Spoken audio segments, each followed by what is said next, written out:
Pendidikan merupakan suatu hal yang sangat berpengaruh dalam menuntun anak agar dapat menjadi individu yang merdeka dan menuntun segala kekuatan kodrat yang ada pada anak agar mereka dapat mencapai keselamatan dan kebahagiaan yang setinggi-tingginya baik sebagai manusia maupun anggota masyarakat. Salah seorang tokoh pendidikan nasional yaitu Ki Hajar Dewantara yang menjelaskan bahwa dasar pendidikan anak berhubungan dengan kodrat alam dan kodrat zaman. Kodrat alam berkaitan dengan sifat dan bentuk lingkungan di mana anak berada, sedangkan kodrat zaman berkaitan dengan isi dan irama. Di Indonesia, pendidikan selalu dan semakin dikembangkan dan diperbaiki guna memperoleh pendidikan yang berkualitas dan pendidikan yang menyeluruh bagi semua murid yang berhubungan dengan kodrat alam dan kodrat zaman. Pendidikan yang kita rasakan saat ini didahului oleh proses perkembangan peradaban pendidikan terdahulu. Oleh karena itu, kita harus mengetahui bagaimana perjalanan pendidikan yang terjadi di Indonesia.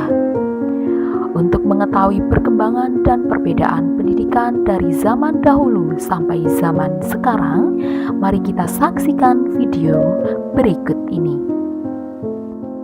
Pada kesempatan kali ini, kita akan membahas tentang 3 pertanyaan mengenai perjalanan pendidikan dari dulu sampai sekarang. Dan pertanyaan kedua adalah apa perbedaan pendidikan di era penjajahan sampai pada era sekarang ini. Dan yang ketiga, hal apa yang dapat diambil dari pendidikan zaman penjajahan dan dapat diterapkan di pendidikan zaman sekarang. Nah, untuk pertanyaan pertama, kita bisa dari pendapatnya siapa dulu? Dari Bang. Jadi perjalanan pendidikan dari dulu sampai sekarang akan dijelaskan Bang. Di Indonesia pada zaman dahulu sangat kurang baik. Soalnya pendidikan pada zaman dahulu itu hanya difokuskan terhadap bangsa-bangsa yang menjajah seperti Portugis, terus ada Belanda, Jepang. Jadi rakyat Indonesia tidak semuanya menyukai pendidikan. Jadi hanya berasal dari golongan tertentu, seperti tokoh-tokoh, terus pegawai. Jadi pendidikan pada zaman dahulu itu hanya dikhususkan untuk orang-orang tertentu saja, seperti itu ya. Terus ada yang mau nambahkan?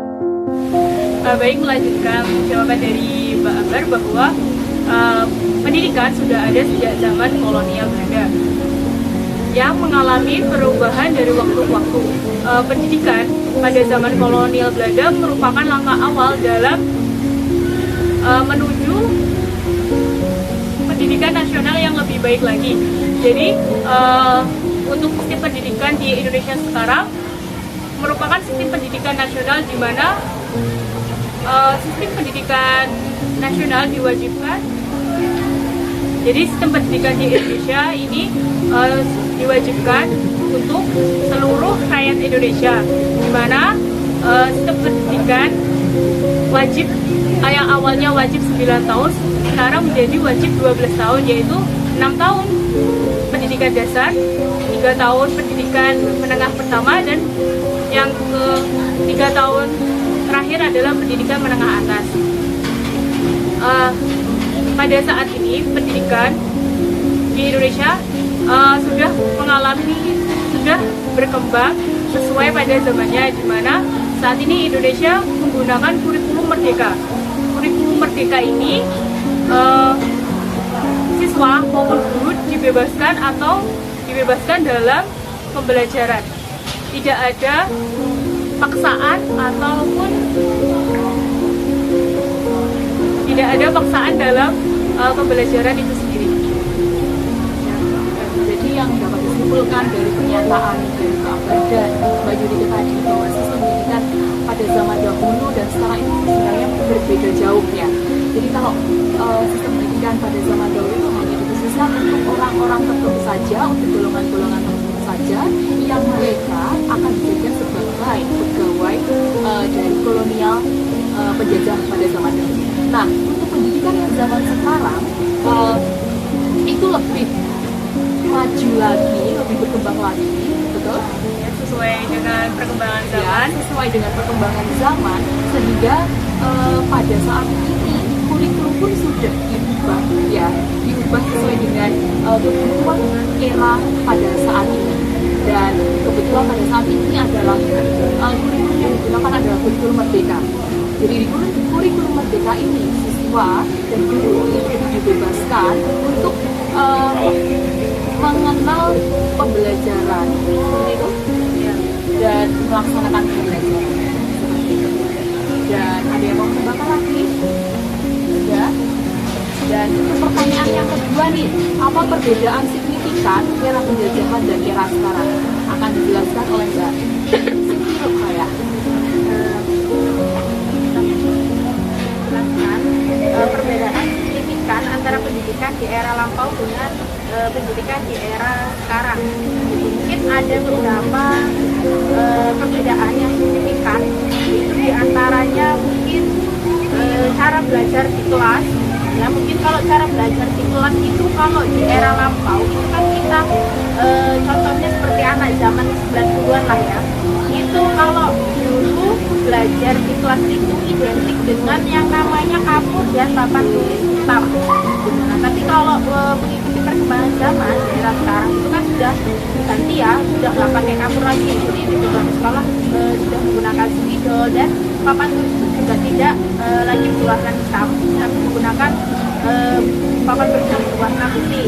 Kemudian ada lagi materi pelajaran dan status sekolah. Kalau dulu di era lampau itu kan sekolah itu statusnya disamaratakan gitu ya. Kemudian juga mata pelajarannya itu hanya yang dikembangkan lebih difokuskan pada membaca, berhitung dan menulis. Tapi kalau di era sekarang itu kan sudah banyak sekali perubahannya, disesuaikan dengan kurikulum yang berlaku dan status sekolahnya. Jadi misalkan sekolah itu berstatus atau berakreditasi bagus, itu biasanya kurikulum yang digunakan juga adalah kurikulum yang terbaru sesuai dengan tuntutan dari pemerintah.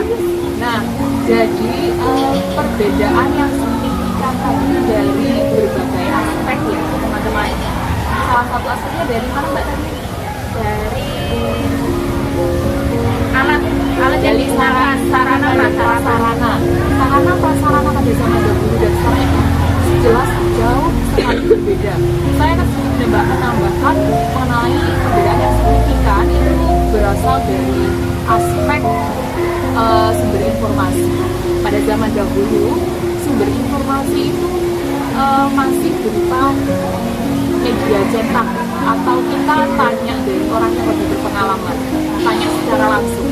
Nah, pada era sekarang ini kita lebih mudahkan dengan menggunakan alat komunikasi, ya, sistem komunikasi seperti ada di Google, ada di YouTube, sumber informasi dari berbagai media. Dan begitu dengan mata pelajaran. Mata pelajaran itu tidak hanya dapat diakses melalui buku cetak saja, tetapi bisa diakses dengan menggunakan handphone, dengan menggunakan ada platform ketika kita mengakses tugas atau mengupload tugas seperti itu. Jadi perbedaannya benar-benar sangat jauh dan lebih berkembang lagi tentunya seiring dengan kebutuhan pada zaman sekarang. Terus selanjutnya pertanyaan mengenai hal apa sih yang dapat diambil pada sistem pendidikan zaman dahulu yang bisa diterapkan di zaman pendidikan sekarang. Ada yang mau menjelaskan dari rekan saya? Dari Mbak Indra, silakan. Saya mau menjelaskan apa yang dapat kita ambil dari pembelajaran zaman dulu sampai zaman sekarang. Dari pembelajaran zaman ini, Bapak Belajar Dewantoro sudah mengajari kita untuk menulis, membaca, dan berhitung. Di zaman sekarang kita juga tetap awal dari pembelajaran itu membaca, menulis dan berhitung. Tetapi kalau zaman sekarang itu berbedanya dengan zaman dahulu, sekarang banyak media yang tersedia untuk membantu kita lebih mudah mencerna pembelajaran di sekolah. Kalau zaman dulu, media yang tersedia hanya pembelajaran atau penjelasan dari buku sekolah. Kalau sekarang sudah banyak tersedia media yang bisa digunakan membantu siswa agar cepat menyerap pelajaran yang lebih lanjut. Oh ya, jadi hal apa yang dapat diambil itu adalah dari pelajarannya atau dari pelajaran ini pada Ki Dewantara itu mengajari tentang membaca, menulis dan berhitung. Itu masih dimanfaatkan atau diterapkan sampai pada era sekarang ini. Namun pada era sekarang ini ditambah lagi dengan bakat minat dan keterampilan dari peserta didik dan cara bersosialisasinya dengan lingkungan itu seperti apa, itu sekarang lebih dikembangkan lagi. Karena hal itu pun merupakan kunci penting suatu individu itu dapat bersaing di era global seperti pada zaman sekarang ini. Seperti itu. Ada yang mau menambahkan lagi dari teman-teman saya?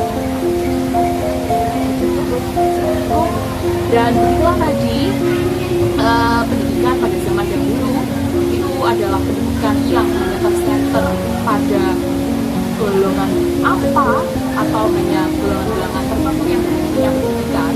Tapi pada zaman sekarang pendidikan itu sudah merata dalam arti setiap golongan atau setiap orang itu berhak mendapatkan pendidikan dan yang pendidikan. Nah, perbedaannya juga sangat signifikan, yaitu dari sarana prasarana pun berbeda, dari sistem pendidikannya pun berbeda, sesuai dengan kebutuhan pada zaman saat ini. Seperti itu, dan hal yang dapat diambil dari pendidikan. Jadi pembelajaran dari zaman dahulu itu ternyata masih bisa dilestarikan hingga saat ini. Kemudian ditambah dengan minat dan bakat kita ini. Sekian dari kelompok kami. Bila ada kurang lebihnya mohon maaf. Kami ucapkan terima kasih kepada Bapak Wahyu selaku dosen Filosofi Pendidikan Nasional PBB 2022. Oke, lanjut itulah pemaparan dari kelompok kami mengenai 3 pertanyaan tersebut. Saya kira cukup. Sampai di sini. Terima kasih dan wassalamualaikum warahmatullahi wabarakatuh.